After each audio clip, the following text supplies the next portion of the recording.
Hello friends, मेरे डेजर classes में आप लोग का बहुत बहुत फिर से नए सेशन में स्वागत करता हूं। तो आज हम मोस्ट इम्पोर्टेंट क्वेश्चन जो करेंगे हिस्ट्री के सिंधु घाटी सभ्यता से। यहाँ पे जो क्वेश्चन है ये लगभग 100 महत्वपूर्ण यहाँ पे सिंधु घाटी से अक्सर जो क्वेश्चन यहाँ से एक नए क्वेश्चन पूछा जाता है, तो मैं उन्हीं क्वेश्चन को यहाँ पे कराऊँगा जो आपके एग्जाम के लिए क्वेश्चन पूछा भी गया है। तो यहाँ पे 2023 के हिसाब से क्वेश्चन को तैयार किया गया है। यहाँ पे आपके प्रीवियस ईयर में क्वेश्चन जो पूछे हैं उसको भी इसमें इंक्लूड किया गया है। तो सब मोस्ट इम्पोर्टेंट छांट के लाया हूँ। तो आपके आने वाले एग्ज़ाम के लिए, चाहे कोई भी एग्ज़ाम की प्रिपरेशन कर रहे हैं, तो सभी एग्ज़ाम के लिए ये आपका इम्पोर्टेंट है। तो चलिए सेशन को बढ़ाते हैं आगे। इसके पहले बार आए हैं तो मेरे चैनल में सब्सक्राइब करके रख लीजिएगा, ताकि जो नोटिफिकेशन है आप तक पहुंच पाए। तो हम लूसेंट कवर भी करा रहा हूँ मैं। लगभग 250 क्वेश्चन कंप्लीट हो चुके हैं, उसका 1000 मैं क्वेश्चन कराऊंगा। तो स्टार्टिंग से देखिए, बेसिक से देखिए, फैक्ट के साथ पढ़ाता हूँ, क्योंकि एक क्वेश्चन से बहुत सारे क्वेश्चन आपसे तैयार हो जाते हैं। तो चलिए सेशन को बढ़ाते हैं आगे। और यहाँ पे देखते हैं सिंधु घाटी सभ्यता से मोस्ट इम्पोर्टेंट क्वेश्चन। तो पहला क्वेश्चन देखते हैं यहाँ पे, हड़प्पा सभ्यता या सिंधु घाटी सभ्यता की जो खोज है, इसका जो श्रेय किसे दिया गया है? तो Rai Bahadur Sahni. One liner question है, मोस्ट इम्पोर्टेंट है, इसको याद रखिएगा। तो हड़प्पा सभ्यता या सिंधु घाटी सभ्यता का खोज का श्रेय किसे जाता है या किसके द्वारा इसे खोज की गई है? बहुत बार क्वेश्चन पूछा गया है। तो राय बहादुर दयाराम साहनी। तो उन्होंने 1921 में, याद रखिएगा, तो उन्होंने 1921 में हड़प्पा जो सिंधु घाटी सभ्यता का खोज है, इनके द्वारा 1921 में राय बहादुर दयाराम साहनी के द्वारा इसकी खोज की गई है। और हड़प्पा एक सिंधु सभ्यता एक शहरी केंद्र था। आपके कहाँ पे आता है? तो पाकिस्तान के पंजाब प्रांत में आता है। जो आपके कौन सी नदी भी पूछा गया है, तो रावी नदी के पुराने तट पर स्थित है। तो इसको याद रखिए। और 1921 में इसकी खोज की है आपके दयाराम साहनी के द्वारा, तो इसको याद रखिएगा। और यहाँ पे मोहनजोदड़ो की खोज कौन से सन में हुई थी? तो 1922, याद रखिए। तो 1922 में इसको R.D. बनर्जी के द्वारा इसको खोज की गई है। तो सारे फैक्ट को याद रखिएगा। अगला क्वेश्चन देखते हैं यहाँ पे, हड़प्पा सभ्यता जो है आपके कौन से युग की सभ्यता है? तो आपके कांस्य युग की सभ्यता है, याद रखिए। ये भी क्वेश्चन पूछ चुका है। तो हड़प्पा सभ्यता अगर पूछता है कौन से युग की सभ्यता है, तो आपके कांस्य युग की सभ्यता है, तो इसको याद रखिए। थर्ड क्वेश्चन है, सिंधु घाटी सभ्यता के लोगों का मुख्य व्यवसाय क्या था? तो इन लोग मुख्य व्यवसाय के रूप में इन लोग यहाँ पे सिंधु घाटी सभ्यता के लोग का मुख्य व्यवसाय क्या था? तो इन लोग व्यापार करते थे। और खेती के बारे में मैं बता दूँ तो सिंधु घाटी के जो लोग थे, इनका मुख्य व्यवसाय आपके व्यापार करते थे। साथ में कृषि की बात करें तो कृषि में आपका गेहूँ, जौ, मटर जैसी फसलें इन लोग उगाते थे। तो इसको याद रखिएगा। गेहूँ, जौ, मटर वगैरह इन लोग ये फसलें लगाई जाती सिंधु घाटी सभ्यता के लोगों के द्वारा। तो इसको याद रखिएगा। अगला क्वेश्चन देखते हैं यहाँ पे, हड़प्पा सभ्यता की खोज जो है कौन से वर्ष हुई थी? तो मैंने अभी जस्ट बताया 1921 में। इसको याद रखिएगा। दयाराम साहनी जी के द्वारा हड़प्पा सभ्यता की खोज की गई थी। अगला क्वेश्चन देखते हैं पे, हड़प्पा सभ्यता की जो मोहरे या जो सिक्का बना हुआ था, यहाँ पे कैसी बनी हुई थी, मतलब कौन से धातु से बनी हुई थी? तो आपके सेलखड़ी क्या होता है? तो हड़प्पा सभ्यता की जो मोहरे बनी होती थी, सेलखड़ी से बनी होती थी। और आपका जो मोहरे हैं सेलखड़ी होती थी। ये सेलखड़ी जो कि एक पत्थर से बनाई जाती थी। तो आपका पत्थर से बना होता था सेलखड़ी, जिसको मोहरे कहता था हड़प्पा सभ्यता काल में। तो इसको याद रखिएगा।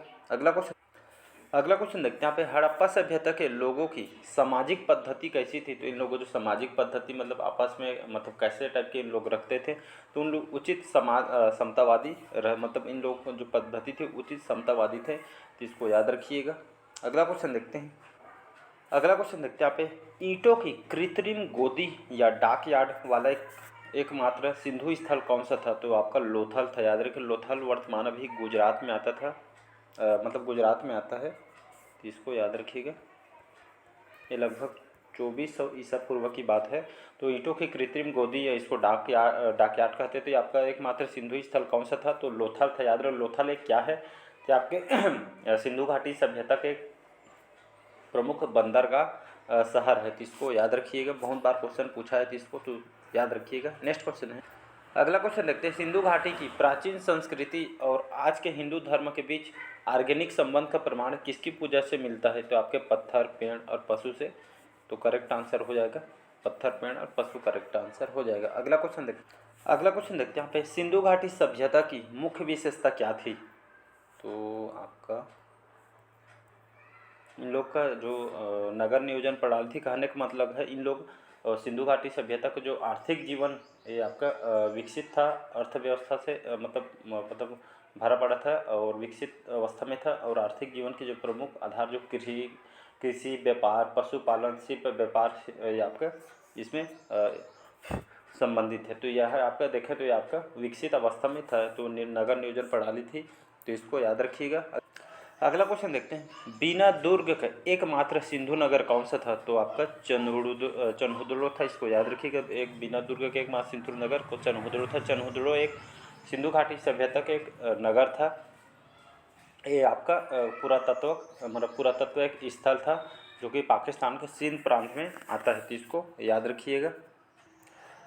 लोथल नामक स्थान किस सभ्यता के लोगों का प्रमुख व्यापारिक बंदरगाह था? तो सिंधु घाटी सभ्यता, मैंने लोथल जो बताया था एक आपका बंदरगाह था। यहाँ के लोग जो होते थे यहीं से एक देश से दूसरे तक बंदरगाह के द्वारा इन लोग व्यापार करते थे, तो इसको याद रखिएगा। सिंधु घाटी सभ्यता।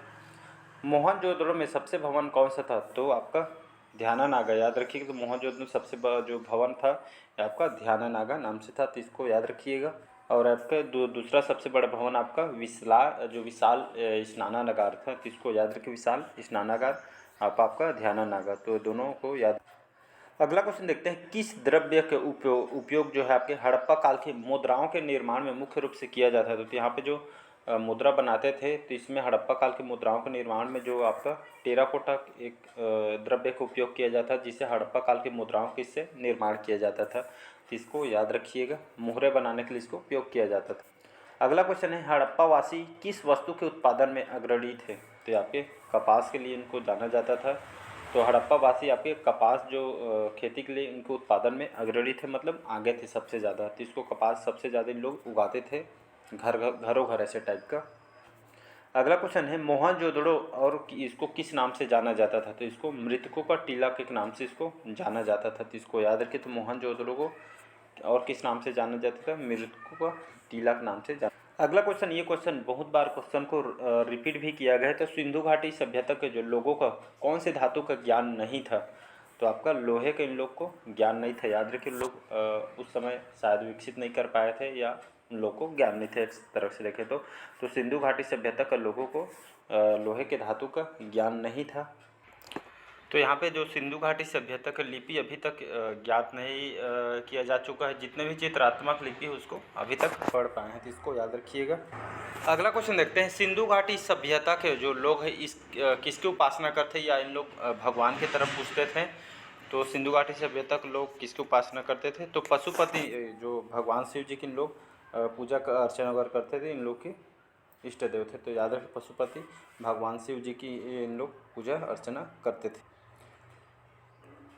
अगला क्वेश्चन देखते हैं यहाँ पे, सिंधु घाटी सभ्यता के संपूर्ण क्षेत्र का आकार कैसा था? मतलब कहने का मतलब इन लोग जो वहाँ रहते थे वहाँ का नक्शा कैसा था बोल रहे। तो इन लोग का जो जहाँ का जो संपूर्ण क्षेत्र का आकार यहाँ पे त्रिभुजाकार था, मतलब ऐसे इन लोग का आकार जो नगर बसे हुए थे ऐसे इन लोग का त्रिभुजाकार इन लोग का क्षेत्र था, तो इसको याद रखिएगा। नेक्स्ट क्वेश्चन, अगला क्वेश्चन देखते हैं, सिंधु घाटी सभ्यता के लोग शीशे का आयात कहाँ से करते थे? तो ये आपका ईरान से करते थे, याद रखिएगा। तो बंदरगाह के माध्यम से लोग व्यापार करते थे। तो सिंधु घाटी जो सभ्यता के लोग जो शीशे का जो बिजनेस करते थे, व्यापार करते थे, तो इन लोग ईरान से करते थे, तो इसको याद रखिएगा। अगला क्वेश्चन देखते हैं, सिंधु घाटी सभ्यता के लोग सेलखड़ी का आयात कहाँ से करते थे? आपके राजस्थान से करते थे, तो इसको याद रखिएगा। अगला क्वेश्चन देखते हैं, सिंधु घाटी सभ्यता के जो किस स्थान से नृत्य करते हुए नारी की कांस्य मूर्ति प्राप्त हुई है? ये जो क्वेश्चन है बहुत बार क्वेश्चन पूछा गया है। ये आपका मोहनजोदड़ो से प्राप्त हुई है। तो आपके एक मूर्ति थी जो कि मतलब डांस करते हुए एक मूर्ति है। तो ये आपके कांस्य मूर्ति कहाँ से प्राप्त हुई? तो मोहनजोदड़ो से हुई। याद रखें, सिंधु घाटी सभ्यता जो स्नान से आपके नृत्य करती हुई नारी की कांस्य मूर्ति मोहनजोदड़ो से प्राप्त हुई है। सिंधु घाटी सभ्यता को वह स्थान जहाँ यज्ञ स्थल प्राप्त हुआ था, तो आपके कालीबंगा, याद रखिएगा। तो कालीबंगा से आपके यहाँ से यज्ञ स्थल प्राप्त हो जहाँ पे यहाँ पे यज्ञ किया जाता था भगवान को, तो इसको याद रखिए, कालीबंगा से प्राप्त हुई। सिंधु घाटी सभ्यता को कहाँ के लोगों ने बसाया था? तो आपके भूमध्य सागरीय लोगों ने बसाया था, तो इसको याद रखिएगा। अगला क्वेश्चन देखते हैं, अगला क्वेश्चन देखते हैं, हड़प्पा सभ्यता के किस स्थल से चावल की खेती के प्रमाण मिले हैं? तो आपके लोथल और आपके रंगपुर, तो इन दोनों से यहाँ पे मिले हैं, तो इसको याद रखिए। तो हड़प्पा सभ्यता के जो है लोग की कृषि भी करती थी, जिसमें आपका गेहूँ चावल, तो लोथल और रंगपुर से यहाँ से प्रमाण मिले हैं जिसमें चावल की खेती इन लोग करते थे। अगला क्वेश्चन देखते हैं, सिंधु घाटी सभ्यता के किस पुरातात्विक स्थल में हाथी दांत बनी हुई वस्तु मिली है? तो आपके लोथल से मिला है, याद रखिएगा। तो सिंधु घाटी सभ्यता के या फिर लोथल से यहाँ से एक पुरातत्व स्थल है, तो यहाँ से हाथी दांत से बनी हुई वस्तु, मतलब हाथी के दांत से जो यहाँ पे वस्तुएं मिली है, एक पुरातत्व स्थल है, दर्शनीय स्थल है एक तरफ से, तो इसको समझ सकते हैं। अगला क्वेश्चन देखते हैं, मोहनजोदड़ो की सर्वाधिक चौड़ी सड़क जिसे राजपथ कहा जाता था, उसकी चौड़ाई कितनी थी? आपके 10 मीटर थी, याद रखिएगा। तो मोहनजोदड़ो में सर्वाधिक जो उनको सड़कें होती थी लगभग बहुत बड़े बड़े होते थे, चौड़ाई सबसे ज़्यादा होती थी, तो आपके लगभग 10 मीटर की चौड़ाई होती थी, इसको राजपथ कहा जाता था। तो सबसे चौड़ाई लगभग 10 मीटर होती थी, तो इसको याद रखिए। अगला क्वेश्चन देखते हैं, यहाँ पे सिंधु घाटी सभ्यता के किस स्थान से तांबे के रथ प्राप्त हुए हैं? तो ये आपके दाइमाबाद, याद रखिएगा। तो दाइमाबाद से यहाँ से सिंधु सभ्यता के स्थान से तांबे के रथ यहाँ से प्राप्त हुई है। सिंधु घाटी सभ्यता में किस स्थान के उत्खनन से तांबे के मुहरें प्राप्त हुई? तो आपके हड़प्पा से प्राप्त हुई, याद रखिए। तो यहाँ से जो तांबा के मुहरें प्राप्त हुई, तांबा के बने हुए सिक्के प्राप्त हुए हैं, तो आपके कहाँ से? हड़प्पा, यहाँ से उत्खनन किया गया था, तो यहाँ से प्राप्त हुई है, तो इसको याद रखिएगा। नेक्स्ट क्वेश्चन देखते हैं।